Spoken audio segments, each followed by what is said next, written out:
जो लोग मेरे इस चैनल पर नए हैं या फिर मेरा ये वीडियो किसी और सोशल मीडिया प्लेटफॉर्म पर देख रहे हैं, वो मेरा YouTube channel political Tamasha with doctor Arshi को सब्सक्राइब करके वहाँ पे लगी बेल आइकॉन को ज़रूर दबा दें ताकि आपको हमारे आने वाले हर वीडियो की अपडेट्स मिलती रहे।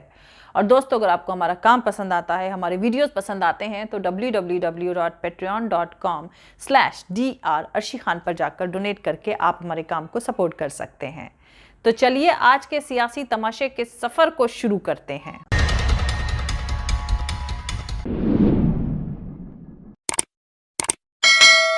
दोस्तों, अमेरिकी खुफिया एजेंसी CIA और फोर्ड फाउंडेशन के दस्तावेजों पर बेस एक किताब 1999 में आई थी। किताब का नाम है who paid the Piper, CIA and the cultural cold war. इसके राइटर फ्रांसिस स्टोनर सैंडर्स ने अपनी इस किताब में दुनिया भर में CIA के काम करने के तरीके को समझाया है। दोस्तों, अब हु पेड द पाइपर के फ्रेज को भी समझ लीजिए। तो इसका मतलब है जो पाइपर को पे करता है वही ट्यून भी बतलाता है, वही तय करता है कि रूल्स क्या होंगे और चीजों को कैसे किया जाना है। अब सबसे अहम बात यह है कि फोर्ड फाउंडेशन की मेहरबानी भारत में दो सियासी शख्सियतों पर हमेशा बनी रही हैं। उनके नाम हैं नरेंद्र मोदी और अरविंद केजरीवाल। दोस्तों, इस पूरे सियासी तमाशे से पर्दा उठाएंगे, लेकिन शुरुआत एक ताज़े मसले से करती हूं ताकि आप इस पूरे खेल को बेहतर तरीके से समझ सकें। यहां पर मैं कहना चाहती हूं कि मुसलमानों को इस वीडियो को ध्यान से देखना चाहिए, क्योंकि इस सियासी तमाशे को अगर समझेंगे तो मुसलमान कम्युनिटी को बहुत कुछ सीखने को मिलेगा। आपसे एक सवाल और गुजरात में पूछा जा रहा है। गुजरात में आकर के आप बिल्किस बानो की बात नहीं करते, आप मुसलमानों की बात नहीं करते हैं। ऐसी कोई सॉफ्ट हिंदुत्व पे चल रही है, आप ये आरोप आप पे लग रहा है। हम लोग शिक्षा पे चल रहे हैं, स्कूल अस्पताल पे चल रहे हैं, नौकरियों पे चल रहे हैं। हमको इससे मतलब है, जिसको जिससे मतलब है वो उस पर बात कर रहा है। मनीष सिसोदिया को बिल्किस बानो पर पूछे गए सवाल पर सिर्फ इतना ही बोलना था कि बिल्किस बानो को इंसाफ नहीं मिला और बीजेपी सरकार ने उनके गुनहगारों को जेल से रिहा करके गलत किया, लेकिन वो नहीं बोले क्योंकि आम आदमी पार्टी मेजॉरिटी कम्युनिटी को पैगाम देना चाहती है कि वो बीजेपी का ही रिफाइंड किया हुआ सियासी दल है। दोस्तों, जैसा कि आप सब लोग जानते ही होंगे कि बीजेपी की गुजरात सरकार ने खुद सुप्रीम कोर्ट को बताया है कि अमित शाह की होम मिनिस्ट्री ने बिल्किस बानो रेप मामले के 11 गुनहगारों को रिहा करने की सिफारिश करी थी। खैर, जब इन लोगों की रिहाई हुई थी तब भी इस मामले में मोदी सरकार की चुप्पी से कई सवाल उठे थे। ये सभी सवाल इस देश में लिंचिंग से लेकर जहरीले भाषणों तक पर होम मिनिस्ट्री की खामोशी पर उठते रहे हैं। और अब शायद इस तरह के सवालों का कोई मतलब नहीं रह गया है, जब भारत में चल रहा सियासी तमाशा कॉन्स्टिट्यूशन को ही नकार कर सिर्फ सत्ता और सियासत के लिए हर हद तोड़ने की तरफ छलांग लगाए तो फिर कुछ नहीं बचता है। मुल्क के मुखिया फर्जी सियासी बयानबाजी करते हैं, भाड़े के भक्त उस पर वाह करते हैं, गोदी मीडिया उस पर पर्दा डालकर अवाम को बलगलाता है और मुल्क का मंत्रालय और इंस्टीट्यूशंस बिल्कुल खामोश रहते हैं। वहीं अवाम की रिलीजियोसिटी उन्हें हर बार अपनी मजहबी पहचान के लिए इसी बीजेपी को सपोर्ट करने को मजबूर कर देती है। काफी हद तक इतिहास लिखा जा चुका है, कुछ अभी भी लिखा जा रहा है। दर्जनों खुद को सेक्युलर कहने वाले नेताओं के नाम उसमें दर्ज है काले अक्षरों में। मनीष सिसोदिया उनके सियासी दल के नेताओं के नाम भी दर्ज हो रहे हैं उसी लिस्ट में। मुल्क के तमाम नेता जो मुसलमानों पर हुए जुल्म और नाइंसाफी पर नहीं बोले और मुखौटा ओढ़े रखा, बेईमानी के पैसे के बल पर सियासी तमाशे को अंजाम देते रहे। भारत की आने वाली नस्लें जब कल बिल्किस बानो में अपना फ्यूचर देखेंगी तो ना जाने किस किस को और कितनी लानतें भेजेंगी। दरअसल दोस्तों, मौजूदा भारत में सियासी तमाशा उस लेवल पर पहुंच गया है कि मुल्क की आम जनता इसे समझ नहीं पा रही है। अब बीजेपी सरकार जिसको हीरो बनाना चाहती है उसे ही जेल भेजती है। आम आदमी पार्टी को जिस तरह से फुटेज और फंड मिल रहा है उसके बाद जेल भेजने का खेल बताता है कि बीजेपी कैसे उसके छुट भइये नेताओं का कद बढ़ा रही है और खुद ही उन्हें सुर्खियां मुहैया करवा रही है। कुछ दिनों की जेल, सोशल मीडिया और मेन स्ट्रीम मीडिया पर शोरगुल, फिर जेल से छूट जाना, पब्लिक की नजर में हीरो हो जाना एक स्टैंडर्ड सियासी टेक्निक है। जिसे आम आदमी बिल्कुल समझ नहीं पाता है, लेकिन नेता और ब्यूरोक्रेट्स इसका पूरा खेल समझते हैं। असल में जेल जाना सत्ता की ऊंचाइयों तक पहुंचने की बुनियाद हो सकती है, लेकिन यह बात इस पर डिपेंड करती है कि आपकी टांगों में लंबी छलांग लगाने का कितना दम है। आम आदमी पार्टी को बीजेपी की तरफ से मौका मुहैया कराया गया है। वैसे दोस्तों, इस जेल वाले सियासी तमाशे की 3 शक्लें हैं। दरअसल अगर हकीकत में सरकार किसी नेता को बर्बाद करना चाहती है तो उस पर क्रिमिनल नेचर के मुकदमे जड़ती है। कोर्ट वगैरह इस तरह से काम करते हैं कि जेल से बाहर वो शख्स तब तक नहीं आ पाता है जब तक वो टूट ना जाए।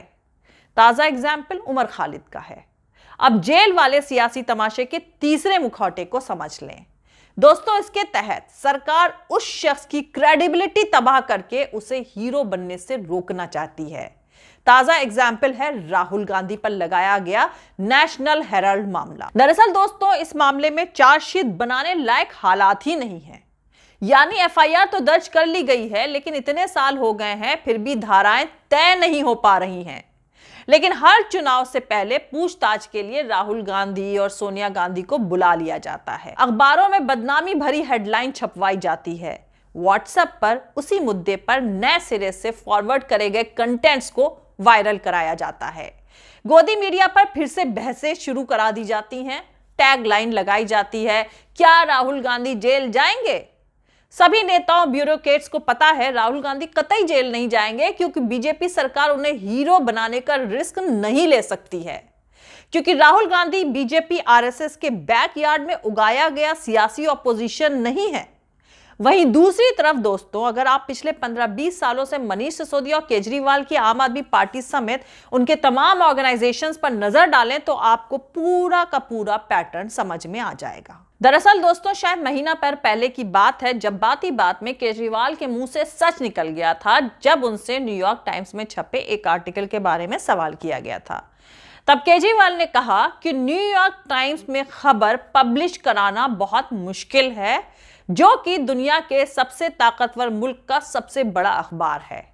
हालांकि उन्होंने फौरन ही उसके बाद अपनी टिप्पणी में सुधार कर लिया था। उन्होंने फौरन ही कहा, किसी खबर का न्यूयॉर्क टाइम्स में पब्लिश होना बहुत मुश्किल होता है। दुनिया में हर देश के राष्ट्रपति, प्रधानमंत्री न्यूयॉर्क टाइम्स के पहले पन्ने पर अपना नाम और तस्वीर आने के लिए बेकरार रहते हैं। अब पहली लाइन पर एक बार फिर से गौर करिए कि अमेरिकी अखबार न्यूयॉर्क टाइम्स में खबर पब्लिश कराना बहुत मुश्किल है। मतलब मुश्किल है, लेकिन नामुमकिन नहीं है। दरअसल केजरीवाल का अमेरिकी ऑर्गेनाइजेशन से रिश्ता काफी पुराना है। फोर्ड फाउंडेशन की मेहरबानी हमेशा से केजरीवाल पर रही है। तो आपको बता दूं कि फोर्ड फाउंडेशन की वेबसाइट के मुताबिक 2011 में केजरीवाल और मनीष सिसोदिया की कबीर नाम की ऑर्गेनाइजेशन को तकरीबन 2 लाख अमेरिकी डॉलर की ग्रांट मिली थी। दोस्तों, अरविंद केजरीवाल के ऊपर सिर्फ फोर्ड ही मेहरबान नहीं रही है, बल्कि अशोक नाम की ऑर्गेनाइजेशन भी केजरीवाल पर काफी मेहरबान रही है। आपको बता दूं कि अशोक नाम की ऑर्गेनाइजेशन अमेरिका में रजिस्टर्ड है। अब आती हूं उस बात पर जो मैंने वीडियो के शुरू में बताई थी, यानी अमेरिकी खुफिया एजेंसी CIA और फोर्ड फाउंडेशन के दस्तावेजों पर बेस जो किताब 1999 में आई थी, Who Paid the Piper? CIA and the Cultural Cold War। इसके राइटर फ्रांसिस स्टोनर सैंडर्स ने इस किताब में दुनिया भर में CIA के काम करने के तरीके को बहुत बारीकी से समझाया है। इस किताब में उन तरीकों को डिटेल में बताया गया है जिसमें CIA जैसी एजेंसीज फोर्ड और रॉकफेलर फाउंडेशन जैसी फ्रेंडली चैरिटेबल ऑर्गेनाइजेशंस के जरिए से NGO की मदद करती हैं। दोस्तों, अब एक और अहम बात यह है कि केजरीवाल और मनीष सिसोदिया की ऑर्गेनाइजेशन की तरह ही फोर्ड फाउंडेशन ने गुजरात की भी कई ऑर्गेनाइजेशंस को ग्रांट दिया है। दरअसल नरेंद्र मोदी की भी नेशनल पॉलिटिक्स में एंट्री कोई अचानक से नहीं हो गई थी। उन्होंने भी 90 के दशक में अमेरिका के कई चक्कर लगाए थे। आपको बता दूं कि 2015 तक साउथ एशिया में फोर्ड की चीफ थी कविता एन रामदास। वो केजरीवाल के गॉडफादर एडमिरल रामदास की बड़ी बेटी हैं। पहली बार दिल्ली चुनाव में नॉमिनेशन करते वक्त रामदास केजरीवाल के राइट साइड में खड़े हुए थे। फोर्ड फाउंडेशन के लिए भारत कितना अहम है, इसका अंदाजा इससे लगाया जा सकता है कि उसका अमेरिका से बाहर पहला और सबसे बड़ा ऑफिस दिल्ली में ही है। इस ऑफिस से नेपाल और श्रीलंका की एक्टिविटीज भी चलाई जाती हैं और कंट्रोल करी जाती हैं। केजरीवाल के सियासी उभार के पैटर्न पर किसी का ज्यादा ध्यान नहीं गया। दरअसल 21वीं सेंचुरी के दूसरे दशक की शुरुआत में पूरी दुनिया में अचानक से डेमोक्रेसी को लेकर आंदोलन शुरू हो गए, जिसे दुनिया अरब स्प्रिंग के नाम से जानती है। अगर आप गूगल करें तो पाएंगे कि फोर्ड फाउंडेशन से जुड़ी हुई एक औरत सिमरित ली दुनिया के कई देशों में एक्टिव थी, खासकर उन अरब मुल्कों में जहां पर आंदोलन हुए हैं। यही औरत 4 महीने के लिए भारत भी आई थी। तो आपको बता दूं कि सिमरित ली मई 2010 में भारत आई और अरविंद केजरीवाल और मनीष सिसोदिया की ऑर्गेनाइजेशन कबीर से जुड़ी। वो अगस्त 2010 तक भारत में रही। इस दौरान कबीर की जवाबदेही, ट्रांसपेरेंसी और पार्टिसिपेशन का काम का पूरा जिम्मा भी सिमरित ने ही ले लिया था। इन 4 महीनों में ही सिमरित ली ने मोहल्ला सभा और स्वराज का कॉन्सेप्ट दिया, जो आम आदमी पार्टी की यूएसपी बताया जाने लगा। दरअसल फोर्ड फाउंडेशन ने केजरीवाल को जब वो सरकारी सर्विस में थे तभी पिक कर लिया था। फोर्ड उनकी ऑर्गेनाइजेशन को फाइनेंशियल मदद पहुंचा रहा था। केजरीवाल ने मनीष सिसोदिया के साथ मिलकर 1999 में कबीर नाम का ऑर्गेनाइजेशन बनाया था। ताज्जुब की बात यह है कि जिस फोर्ड फाउंडेशन ने फाइनेंशियल डोनेशन दिया, वही ऑर्गेनाइजेशन उन्हें मैग्सेसे अवार्ड से नवाज रही थी। यहां पर मैं आपको बता दूं कि 2012 में CNN के साथ एक खास इंटरव्यू में अरुंधति रॉय ने खुलासा किया था कि भले ही अन्ना हजारे को जनता के संत के तौर पर पब्लिसाइज किया गया था, लेकिन वो आंदोलन के चलाने वाले नहीं थे। अरुंधति रॉय कहती हैं कि करप्शन के खिलाफ आंदोलन हकीकत में भारत में इंटरनेशनल कैपिटलिस्ट की पैठ बढ़ाने के लिए मल्टीनेशनल कॉरपोरेशंस का एक एजेंडा था। और अब दोस्तों यानी 2022 में उनकी बात काफी हद तक सच साबित हो रही है, क्योंकि अब केजरीवाल मुकेश अंबानी और गौतम अडानी का नाम तक नहीं लेते हैं, जबकि उनके करप्ट प्रैक्टिसेस की दुहाई देकर ही वो इस वक्त जिस सियासी मकाम पर हैं वहां तक पहुंचे हैं।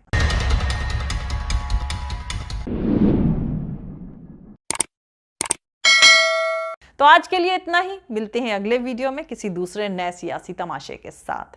जय हिंद, सत्यमेव जयते, अल्लाह हाफिज। दोस्तों हमारा पूरा वीडियो और दूसरे और वीडियोस देखने के लिए हमारा YouTube channel political Tamasha with doctor Arshi को सब्सक्राइब करके वहां पे लगी बेल आइकॉन को जरूर दबा दें, ताकि आपको हमारे आने वाले हर वीडियो की अपडेट्स मिलती रहे। और दोस्तों अगर आपको हमारा काम पसंद आता है, हमारे वीडियोस पसंद आते हैं, तो www.patreon.com/dr अर्शी खान पर जाकर डोनेट करके आप हमारे काम को सपोर्ट कर सकते हैं। दोस्तों अगर आपको हमारा वीडियो पसंद आता है तो लाइक और शेयर करना हरगिज नहीं भूलें। आप हमें फॉलो भी कर सकते हैं हमारे ट्विटर, इंस्टाग्राम और फेसबुक पेज पर।